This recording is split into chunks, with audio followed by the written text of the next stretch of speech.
If you have a smart speaker, you have access to the entire world of NPR and St. Louis Public Radio. All the latest news and all the captivating stories.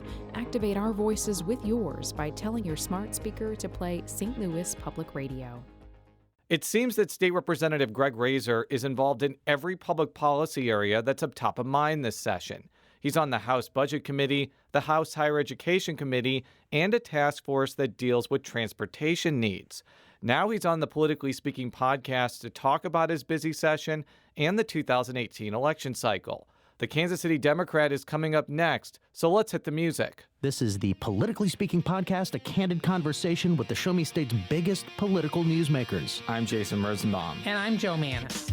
That's Eric Greitens, Navy SEALs running for governor, and I'm really glad to be on with you, Jason and Joe. I'm going to push back on these regulators. I'm doing this for the people. I was encouraged along the way, not just by my family, but by a lot of teachers and professors, and knew when I was in college that I would run for office someday. We're very excited about the prospect of having some more free market solutions. Even though after the conversation, I still might not agree. We want our listeners to get a real sense of what drives these people. They're actually people with a story to tell. And welcome to Politically Speaking. I'm your host, Jason Rosenbaum, a reporter with St. Louis Public Radio. Joining me in St. Louis today is colleague Joe Mannies. And joining us from our beautiful studios in Jefferson City, Missouri, the pride of Pemiscot County, Missouri. Our special guest today is State Representative Greg Razer. And you are a Democrat who actually represents part of Kansas City. But I mentioned Pemiscot County because when I talked with you for the first time, that's actually where you grew up and are from. Are you the only Pemiscot County native in Kansas City, or have you found at least a couple of other people at this point? Oh, man. You know, as far as I know, I'm it.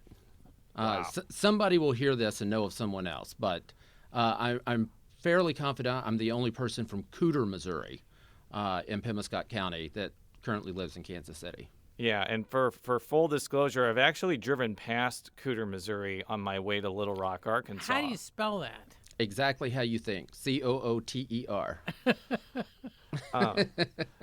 At least it's not Cooties. Exactly. Cootie, Missouri. Before we get into your background and your political career, just let our listeners know what the boundaries of your district is. So I represent a part of the city of Kansas City. For your listeners who are familiar, I represent the Country Club Plaza, the shopping district there in the central part of the city, and then I was the just neighborhood. there for Lincoln Days. It's a beautiful part. I recommend everyone come to Kansas City and come spend your money on the plaza, eat, drink, do some shopping, and then I have some wonderful neighborhoods just south of there, Brookside, Waldo, down to into South Kansas City. So, as I kind of alluded to in the intro, you have what I would consider a pretty fascinating backstory when it comes to your road to the legislature. You're an urban Democrat who grew up in rural Missouri, so you're probably one of the few Democrats in the legislature who has kind of seen both how urban and rural life is. I say that knowing that didn't used to be the case. There used to be a lot of Democrats representing rural Missouri. So I kind of want you to touch on that and also give me a sense of your pathway into the political arena. Sure. So when I was first approached about running for office, that was one of the things that the people brought up to me is, Greg, the Democratic caucus needs someone who understands both urban and rural issues. I grew up in, as you said, in Pemiscot County. The town of Cooter is about 450 people. I like to say I grew up in the suburbs of Cooter, just outside of there, on a cotton farm. My mother was brought up on the same plot of land. My grandparents, had been there for years. Went to the same high school that my siblings and my parents and my grandparents went to. I had that upbringing. After high school, I ended up at the University of Missouri. Loved my time there. My claim to fame, I think, no matter what I do in politics, will always be that I was Truman the Tiger at Really? Mizzou. So something I am very proud of that we were just joking about in our higher education committee, actually. We had two former Trumans sitting in this afternoon. What was the other one, Brian Milner? It was Brian Milner, and we had a former Missouri State Bear in the room. I have to just be, again, disclosure for our listeners. Brian and I were actually in the same fraternity at the University of Missouri. We're actually in the same pledge class at the University of Missouri. And we actually ran against each other for president of our fraternity. I lost, by the way, but I was reelected Lieutenant Master of Administration. So I served under the Milner administration. Probably more information than your listeners need to know. I'm going to have to bring that up to him. Yeah. We were having the discussion over who was the best Truman ever. So we didn't decide. Yeah. But anyway, I was there at Mizzou. After college, I decided I would give, and this was literally the thought in my head, I would give Kansas City a whirl. I had some friends that were living there. I moved over to the KC area, and I just fell in love with the city. I've been there for 17 years now, 18 years, something like that. I've lived in the district that I represent for the vast majority of that time, and just the size, the feel, the vibe of Kansas City just really fits me. But since I've been there, I've worked in public policy or on political campaigns. And most recently, for 8 years prior to joining the General Assembly, I was on the official staff for Claire McCaskill, her official Senate staff office in Kansas City, where I covered a 28-county region of mostly rural northwest Missouri. So while I was born and raised in southeast Missouri, I've then spent 8 years traveling back roads in northwest Missouri, going to St. Joe, Maryville, Chillicothe, all the way down to Sedalia, Warrensburg, that whole northwest quadrant of the state. So there are often times I find myself kind of being the rural voice, even in other committees. You know, we're talking about transportation issues and somebody wants to discuss lettered routes and whether or not we should give those back to counties. I find myself oftentimes being the rural, in quotation marks, the rural legislator in the room, standing up for those counties and how difficult of a time they have with their budgets. And just as a brief aside, we often talk on this show about the arduous electoral campaigns some of our legislators go through.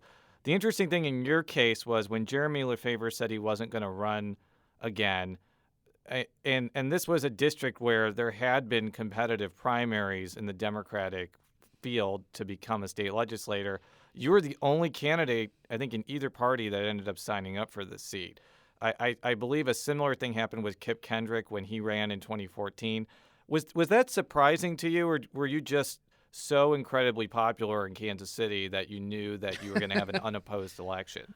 I would love to think that was it. I don't know what happened. I announced, I believe, a month, and I'd have to go back and look to make sure this is exactly right, but I think a month before filing began.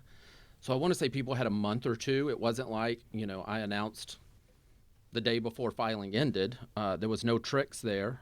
It was, I announced. I did have good fortune of announcing in February, and then we had one of those bizarre weekends where it was in the 70s. Went out and immediately started knocking doors. I was able to fundraise quite a bit right off the bat and kind of announce that. So I kind of had a plan for once I announced how I wanted to hit the ground running. I did that.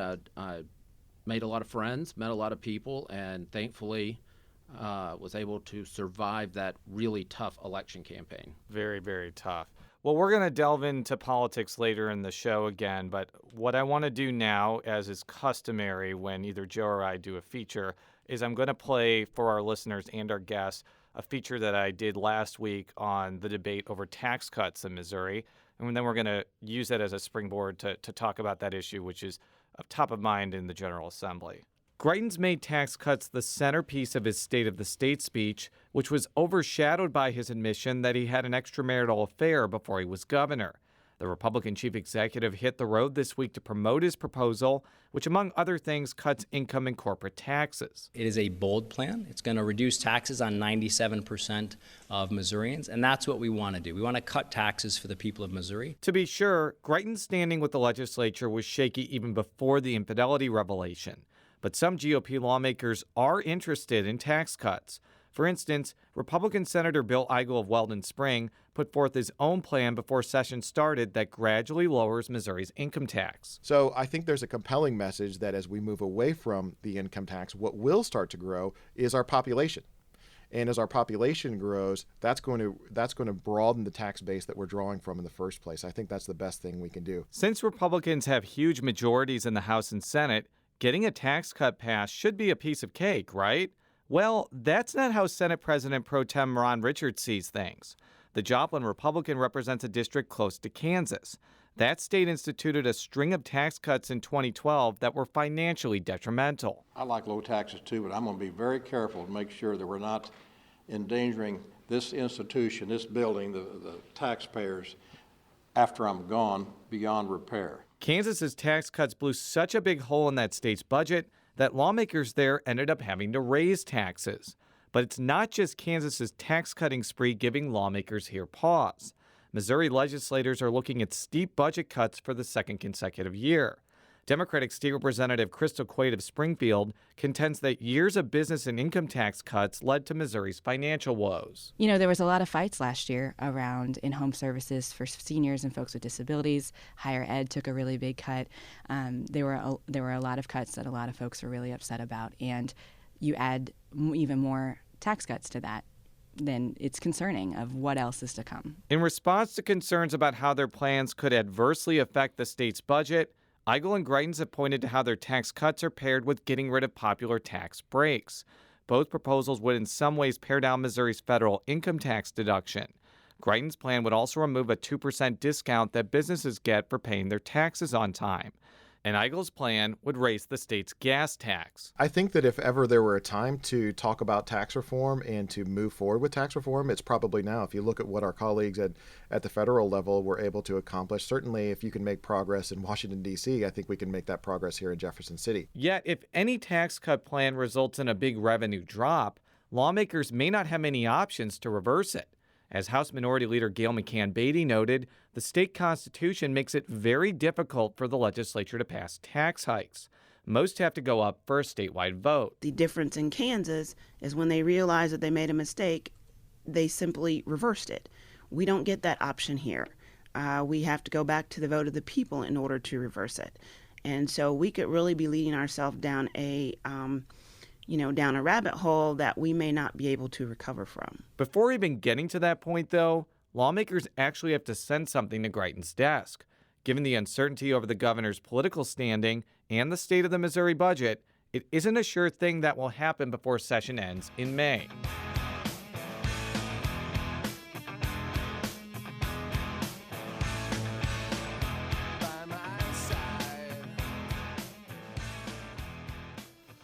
So, Representative, you're going to be probably one of the legislators who are going to be seeing some of these proposals, both emanating from the governor's office and some of your Republican colleagues. What's kind of your view of this entire situation, especially with the backdrop that Representative Quaid mentioned about the state's budget problems?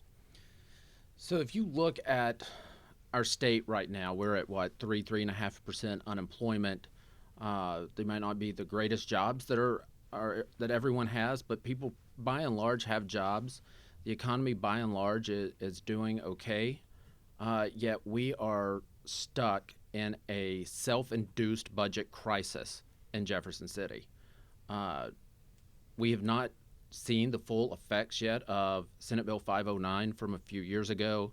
The gains that we get and the economic growth are immediately tossed aside because of those corporate tax cuts. And it's not, you hear the governor, you hear Senator Eigel, others talk about tax cuts as, a conservative approach to governing. It's not conservative, it's irresponsible. It's simply irresponsible to advocate for more cuts when we haven't seen the fruition of the last round of cuts they've made. I said on the budget committee, the governor's recommending another 10% across the board cut to higher education after last year's 10% cut. Our institutions of higher education can't keep absorbing these cuts. I've heard a lot of people say, well, it's a $27 billion budget. Surely you can find a few $100 million. Well, that's a nice soundbite until you actually understand how the budget of Missouri works and realize that there's only about a third of that we can manipulate. That's the third that pays for K through 12, for higher education, for our social services, for our state employees, who, by the way, are the lowest paid in the country. We have responsibilities as a state government, and we have to make sure that we, as the people of Missouri, are providing the funds necessary to fulfill those responsibilities. Yeah, I think that's something that people often don't realize. 2/3 of Missouri's budget, in effect, is either federal money or money from other dedicated sources that are basically just passed through.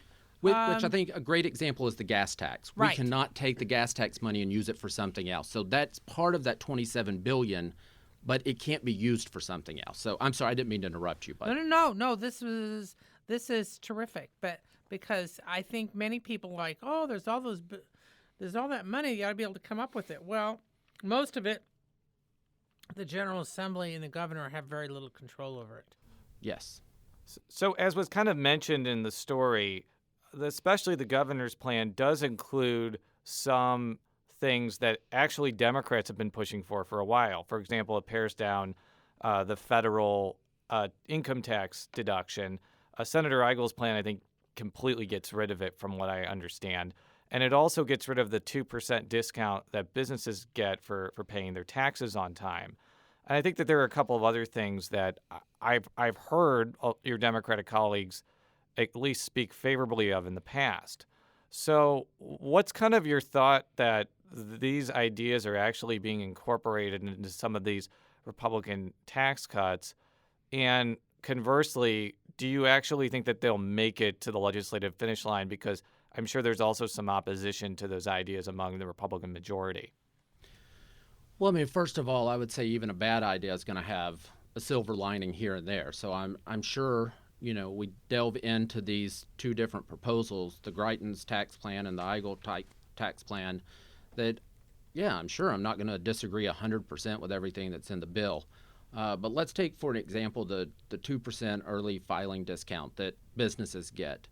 This was originally put into law, I believe, in the 30s, when businesses were still filing their taxes by paper. And so the state government tried to give them incentives to send in their taxes in time so we could balance the books and have the cash flow. Well, today we're losing millions and millions and millions of dollars because of huge corporations that are taking advantage of this. 2%, I believe, is the largest incentive of any state in the country. If not, it's very close to the largest. But that's not really an incentive for Walmart. That's just extra cash in their pocket, or for McDonald's, or for whoever. So yeah, I would think that's a great idea to find more revenue by eliminating or greatly reducing that 2%. However, that's something that we talked about this summer and fall. I was on the statewide transportation task force of perhaps using that money that we save there and having it be dedicated to our port system in the state of Missouri. I think a lot of people don't realize, with our continent's two major rivers converging right there in St. Louis and cutting across the state, we actually have a lot of ports in Missouri, a great one being yours in St. Louis. But we don't invest in them. We're losing a lot of economic impact because of that. So, yeah, it's great that maybe we can get rid of that, but do you just dump that money back into general revenue and spread it out evenly, or do you find a dedicated fund? So we have to have those sorts of conversations. I do want to delve into the discussion over the gas tax, because Senator Eigel's plan raises the gas tax by about 6 cents. Greitens' tax plan doesn't raise the gas tax at all. And all the while, there's been this Senate House Commission, which I'm not sure if you served on, but I'm sure you've been paying attention to it, that advocated for a 10-cent gas tax increase and I believe a 12-cent diesel tax increase. I do know for a fact that transportation policy is something you pay very close attention to. I'm interested to hear your perspective on what the state should do, if anything, to get more money for roads, bridges, and also other transportation areas like ports, as you just mentioned. So I was on that task force. It was a task force that was formed by the General Assembly. It was made up of Republicans and Democrats in both the House, the Senate, the governor's appointees, and then folks from the private sector, so from the trucking industry, from the labor communities, etc. We studied the issue. I think we had 10 different meetings, over 40 hours of hearings, and had meetings in each region of the state. And once you study the plight that MoDOT is in, you realize that we have got to find them more sources of revenue. So the Department of Transportation was in quite a bind several years ago. There was no new revenue that was going to come in, so they had to do what Republicans had wanted them to do for a long time, and what I think is the correct thing, which was to right-size themselves. They laid off 1,200 employees. They redrew their district lines, eliminating districts and then therefore eliminating overhead. They sold off, I believe it was nearly 800 pieces of equipment, and sold off a lot of rural sheds that they would have where they might house snow plows and mowers and that sort of thing. They took all that savings and put it directly back into roads and bridges. All MoDOT is able to do at this point is maintain the infrastructure that we have at the condition it's currently in. That's what the money that MoDOT has allows them to do, which means that they are doing an amazing job of maintaining our 20th century infrastructure with 20th century funding. What the committee finally realized is we are now in the 21st century, and we need to fund them appropriately. Missouri sits right dead center of North America. We have Interstate 70 running through our state. We have the two major rivers of our continent. We have two major international airports. There's no reason we aren't the transportation hub of North America. Part of the reason we aren't is because we're not giving MoDOT the resources to invest to make us that hub. And so, yes, the committee came away with the recommendation to the legislature that we need to increase the gas tax by 10 cents, the diesel tax by 12 cents, and then looking at other things. We're getting to a point in the next 10 to 20 years where more cars are going to be electric or some form of hybrid than are based on gasoline. And so then also looking at what do we do then. So that conversation has started. But the first conversation we have to have is how do we win the decade? How do we get out of the hole that we've dug ourselves in? The General Assembly has not done anything to raise gas taxes since 1992. The last time, and at that point they raised it by 6 cents, and it went in 2 cents every 2 years until 96. So the last time we saw an increase was in 1996, which brought us to 17 cents, which is where we're at now, which today has the purchasing power of 8 cents that it did in 96. So MoDOT is doing an amazing job, amazingly efficient. They aren't perfect. No one is. No institution is. But it's time we give them the resources to move us forward. So as you see what may or may not happen this session with this talk about the governor's budget cuts and anything, I mean, what you're just saying, it indicates there likely won't be any movement or much on transportation if the General Assembly is deciding whether or not to cut income taxes more or what else or other cuts that the governor may have on the table, and how to balance the current budget you have. Any thoughts about how you're going to deal with that juggling act? So think about what Senator Eigel is proposing is this revenue neutral, which from what I understand it's really not, but this revenue neutral plan where you raise the gas tax, yet you eliminate the income tax. So the taxpayer's sending in the same amount of money, but I don't fully understand what his idea is. Yeah, just to interject, I don't think Eigel's plan is revenue neutral. No. My assumption is it does end up meaning less money for general revenue. But what he told me is, in effect, it's transferring money from general revenue into a dedicated gas tax because he feels like that needs to be a priority. It's certainly a different idea than what we're used to, but I also have heard like people just want a straight gas tax without pairing it with an income tax cut. Sorry, no, go ahead. I'm glad he admitted that it is taking money from general revenue and put it into roads and bridges, because Joe, like we were just talking about, Senator Eigel's going to tell you that we have a $27 billion budget. Well, we have $9 billion that we can play with, that we can manipulate where the money goes. So what he's saying is, while we need hundreds of millions to increase our infrastructure in the state, he's saying take it from higher education. He's saying take it from, the programs that put food in hungry kids' mouths. He's saying take it from, let's not give our state employees a raise for another 10 years. That's where the money's coming from. So when he says we'll take it from general revenue, that's the only place to take it from, are those types of programs. Well, and I think many people may not realize the individual income tax is the state's major source of funding. Yes. I mean, that's the largest block of funding that the state gets for its general revenue budget, which, as you and Jason and I have emphasized, funds most of the budget that people that address people's lives. And so if you, you would have to, there was an examination a few years ago when they were talking about increasing the sales tax. They were going to have to increase the sales tax by a humongous amount to come anywhere close to what the state income tax comes in. I'm not advocating one way or the other. I'm just laying out the numbers here.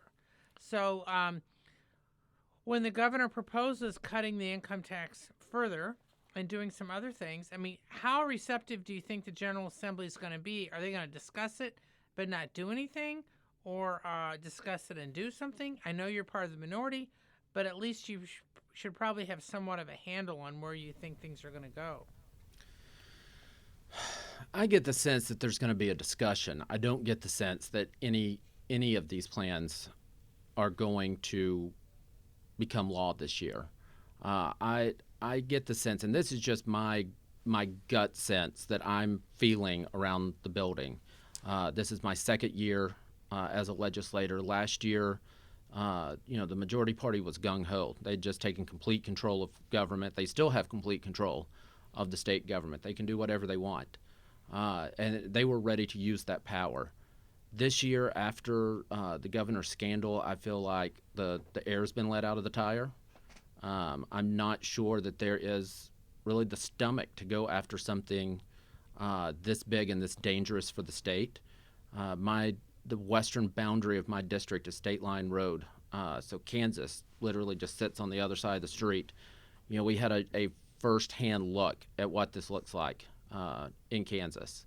And it's a disaster. I think, they're going to tell you that this isn't the Kansas plan, and they'll talk for 10 minutes about why it's not.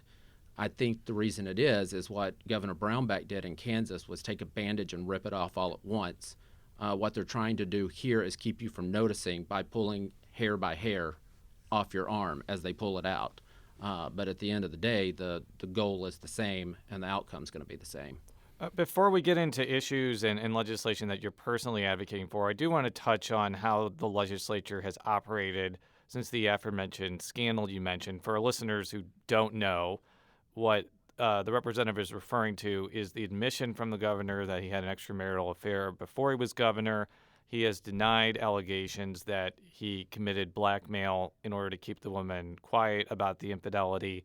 And that was about, a month ago? It was the day of the State address, which was the early, night of the State of the State. So it's almost exactly a month ago.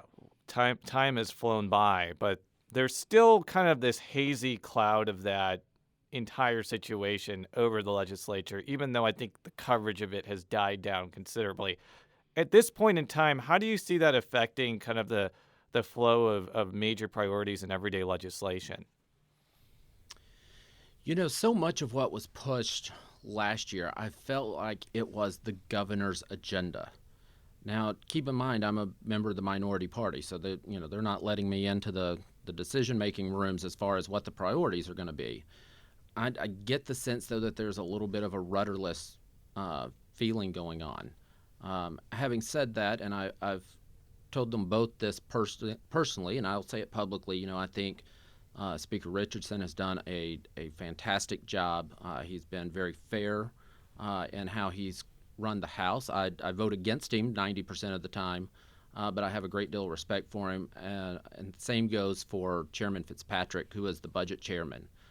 They both do very good jobs of being fair to everyone in the chamber and in the committee. But as far as their agenda goes, I feel like the governor has caused a big blow to it. Well, let's talk about a particular issue that you're handling, and that many people on both the Republican and Democratic side have been advocating for a long time, and that's the Missouri Non-Discrimination Act. For our listeners, essentially what this does is adds gay, lesbian, bisexual, and transgender individuals into the Missouri Human Rights Act. And basically right now in Missouri, if you're fired from a job, there's no recourse for you to go to court and sue that business for unjustly firing you. You can do that if you're fired because you're a woman, or if you're Jewish, or if you're black or Hispanic. It's not for sexual orientation. Our gender identity. Yes. I also want to make that clear. Yes. So hopefully I've described and laid out the issue correctly. You're the sponsor. I believe you're actually the main sponsor of this bill this year. Tell me kind of a sense of like what you think the sense of the legislature is about this bill, because in the past it actually has passed out of the Senate on the last day, but I don't believe it's ever passed out of the House before.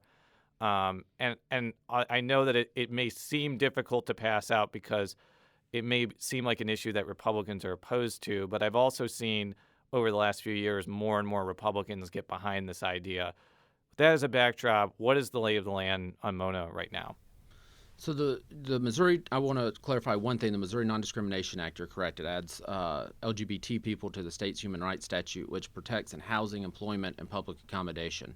So today you can be fired from your job, you can be kicked out of your apartment, or you can be denied a meal at a restaurant simply because you are or somebody thinks you might be gay. So it changes that. I feel like, we've never even gotten this passed out of committee in the House. This is the 20th consecutive year that this legislation has been introduced in Missouri, and for 19 consecutive years, it's died. A simple bill saying you can't fire someone from their job for being LGBT. We debated it on the floor. It was offered as an amendment on another bill, and we debated it for about an hour last year on the floor of the House, and I was struck at the number of Republicans who stood and spoke in favor of the bill. Oftentimes, they were older and more rural Republicans who were standing and speaking in favor of the bill. As I would talk to them privately, not all, but some of them would say, my son came out, my daughter came out, my granddaughter came out, the young man that sits behind me at church is out.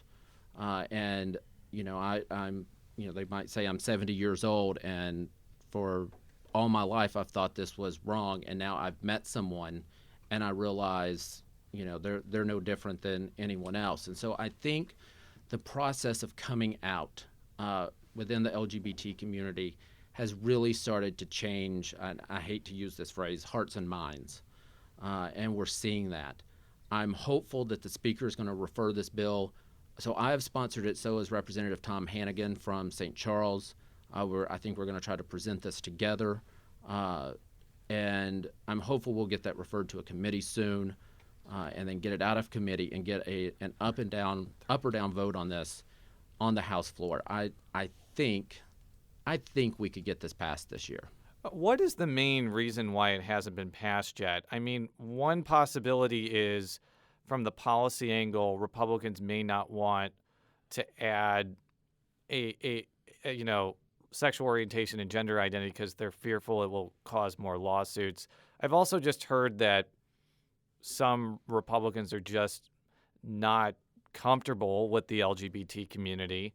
I'd be interested to hear what you hear from people that don't support this about why it hasn't been passed yet. So I think there are still a handful of people who just aren't comfortable with those of us who are LGBT. Obviously, those people aren't coming to talk to me. The people who do come and speak to me, one, you're correct. They say, Greg, hate the idea that somebody could fire you from a job for being gay. However, I don't want to add this to the human rights statute because it gives somebody one more way to sue their employer. Well, my response to that is tell the employer not to discriminate. That it seems backwards to me. Now, last year, of course, we took a major blow to the human rights statute. So I will be curious to see if the Missouri Chamber of Commerce still opposes this bill. My guess is that they will now support it. I'm hopeful that they will. I think there is another group of legislators who come to me privately and say, Greg, we really want to support this, but we are really afraid of some of the right-wing votes that would come out against us if we did vote against it. So they're afraid of their base, and so I need to work on helping them figure out a way to overcome that. Now, you were referring indirectly to what's known as SB 43, which was the bill that was passed and signed into law last session, which in effect makes it more difficult to sue for discrimination in Missouri on any grounds. And as a result, we've had some national groups who have vilified the state over this. I'm not going one way or the other, but the fact is the NAACP recommended at one point people don't stop here. There's even been one of the major travel groups that said people shouldn't visit Missouri. I know some of the businesses are really still some of the major businesses are more upset by the law than some of the rural businesses, some of whom who are behind it to begin with. So, but my question is, I would think that the chances of Mona having any chance are slimmer because, if anything, the General Assembly may be trying to figure out how to correct some of the provisions on SB 43, which are already causing some legal problems. So, how do you see this playing out? I understand what you're saying with that. I think I might look at it the opposite way, that now that they have gone through and gutted so much of the meat of the human rights statute, that perhaps they don't mind so much of adding someone else to it. I believe it was in committee last year when we were hearing Mona. The representative from the Missouri Chamber of Commerce was there to testify against Mona and was asked the question, if SB 43 passes, would you come here and be supportive next year? And I don't believe he flat out said yes, but the indication was, if you pass SB 43, then we will definitely be reconsidering our position. I don't want to put exact words in that person's mouth, but it was something to that effect. So I think there is more openness to it because the business community is no longer all that afraid of the human rights statute, which is also another thing that we have to take care of, is fixing what that broke last year. So in the last few minutes, I do want to delve a little bit into politics. We're recording this on Wednesday, February 7th, which is less than a day after a slate of special elections throughout the state. The big news that came out from this is that your caucus ended up picking up a previously Republican seat in northern Jefferson County. Actually, Democrats came pretty close to winning a southeast Missouri seat, or south central seat that features Iron, Reynolds, Washington, and Wayne counties. I'm going to play a clip now from the winner of that race in House District 97, Mike Ravis. He defeated a Republican by about 100 votes, and I asked him what he attributed his victory to, and I'll use this as a jumping off point for maybe a glimpse into 2018 later on in the year. We had a lot of people going door to door, and then they would, I would always try to catch up with everyone and just get a sense for, what are people's concerns? What are people wanting to talk to you about when it's 19 degrees and you're on their doorstep? And it wasn't about any, the governor scandals. They really weren't even talking about, President Trump. It was concerns over attacks on the labor community, and it was concerns about attacks on our public education system. So when you hear something like this, especially with the backdrop that right to work is going to be on the ballot either in November or possibly in August if the legislature moves it. Or there might be several different permutations of it, either pro or con. What do you think this means for your caucus? Because obviously a lot of people are really excited that you picked up a previously Republican seat, and there's a possibility it might replicate itself in a few months. What do you make of what Representative-elect Ravis said? Well, let me back up for just a moment, if I can, to what we started off this conversation with, which is Pemiscot County. Yes. Pemiscot County is probably one of the, if not the poorest counties in the state of Missouri. The poverty is unbelievable. I represent a part of Kansas City, which I believe I've been told is the second wealthiest per capita in the state. So I have experience in various places, and Jefferson County would probably be something in the middle.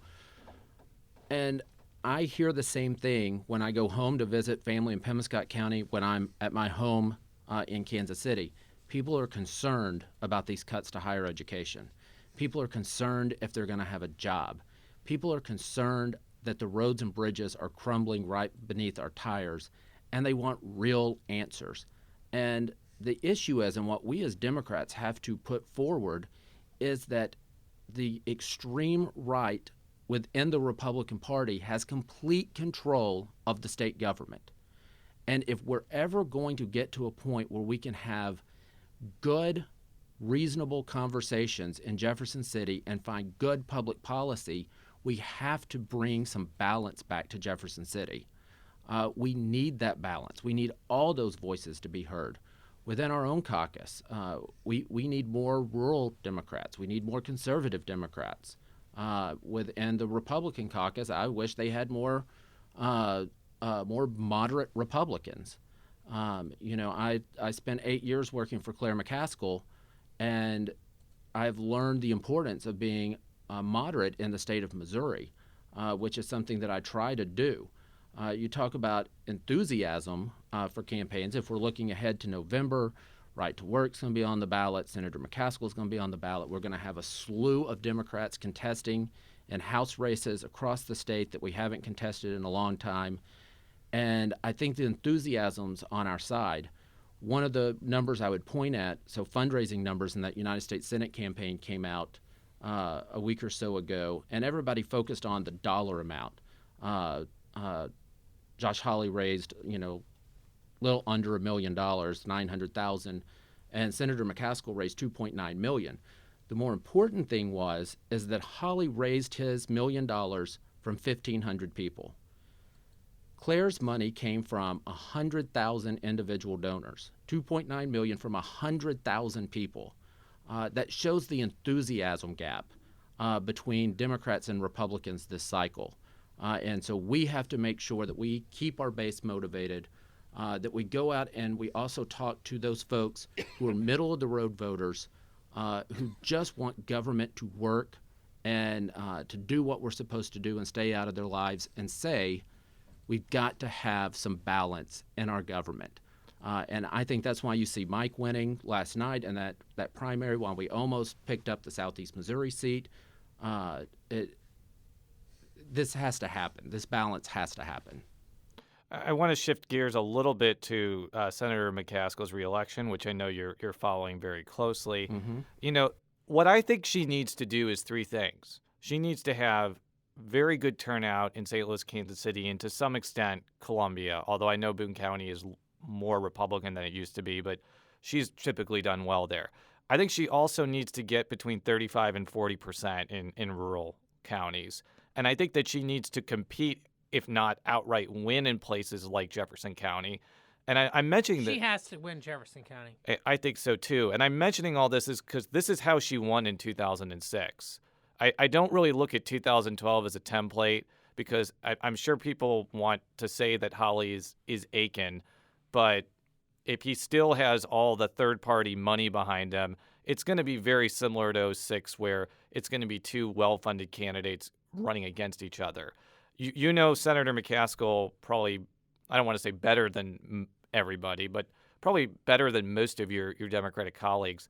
How do you think that she navigates this state and does all those things I just mentioned to win a third term? Well, I think you have hit the nail on the head. You know, she has to have that motivated inner city basis in St. Louis and Kansas City, and she has to be competitive and win the collar county. So, you know, you mentioned Jefferson County. I'm on the Kansas City side, and think of Eastern Jackson, Clay, and Platte. She's got to do well in those. She also has to perform well in Greene County, Buchanan County, Cape Girardeau. Those types of areas. But I think a key is, you know, there's this mentality that Democrats completely ignore rural Missouri. And if you want to look at somebody who doesn't ignore rural Missouri, then that's Claire McCaskill. In the last year, she did 50 town hall meetings. I think all of them were all except maybe a couple. I think she did one in Independence, and that wouldn't count. But almost all of these in counties that Trump won overwhelmingly. She intentionally went and stood up and did question and answers in parts of the state where she knew people didn't like her, because that's part of her job.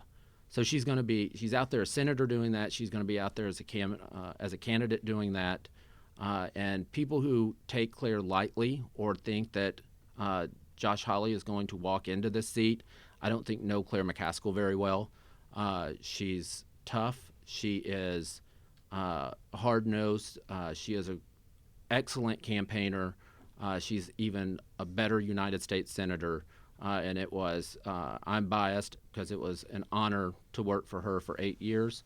But I have no doubt that she's going to do everything she can to make sure that she wins this. And yes, you mentioned, you know, Hawley, would he have the money? Absolutely, Josh Hawley's going to have the money. The groups around the country are coming after Claire, and they're going to make sure, whether he can raise the money himself or not, they're going to make sure he's got plenty of money to go and attack her on. I think the difference is his money comes from those 1,500 people. Hers came from 100,000. One last question before we let you go. Do you think there's any possibility that someone other than Hawley wins that Republican primary? You know, I don't know what's going on.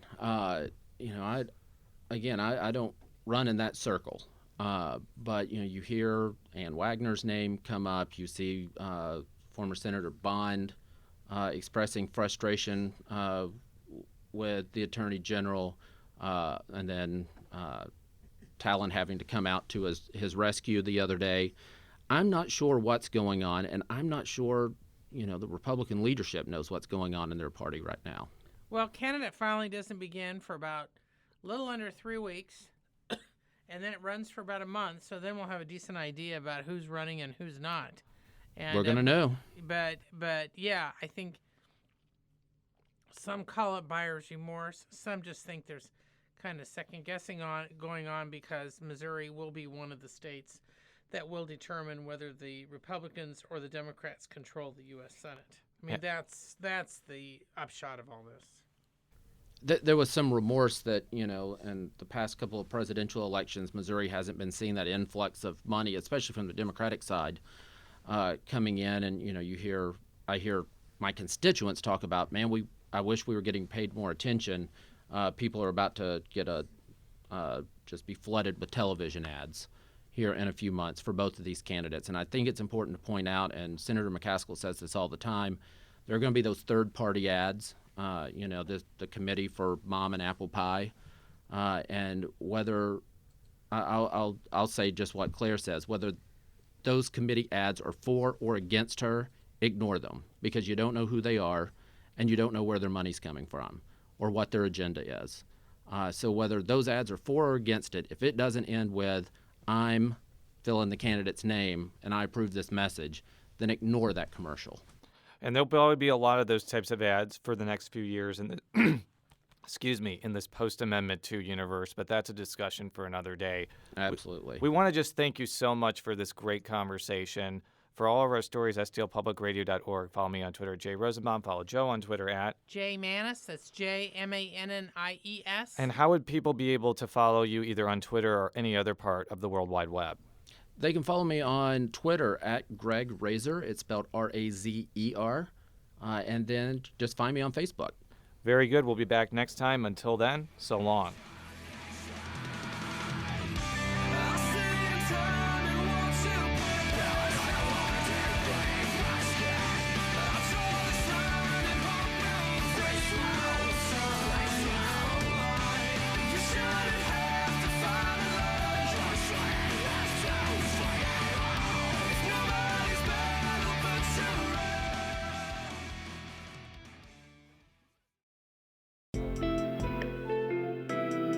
The Gateway brings you the day's news from the St. Louis region and across Missouri. It also includes stories from the Illinois side of the river and our Metro East reporter, Will Bauer. In Alton, in Belleville, in East St. Louis, in Edwardsville, in Cahokia Heights, at Scott Air Force Base, I'm Will Bauer. St. Louis Public Radio. Listen to reports from Will and all of our journalists weekdays on The Gateway, on the STLPR app, and wherever you get podcasts.